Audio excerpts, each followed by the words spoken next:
To add the fingerprint to your Redmi Note 14 Pro Plus 5G, you need to go to the settings. Then in the settings, scroll down and find fingerprints, face data, and screen lock, and then go here. And then go to fingerprint unlock. If you have set up the screen lock before, then you need to enter the password or draw the pattern. If not, then first you will need to set it up.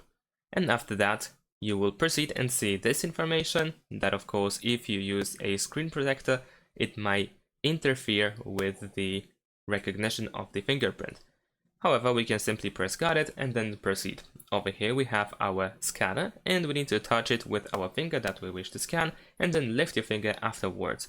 And repeat that several times and try to scan your finger from different angles so that later on you don't have any issues with unlocking your device with your finger. Of course, you can add multiple fingers later on, or you can repeat that process if you wish to. We need to keep touching and lifting until we see the information that we are done, and then we can press done in the bottom right corner.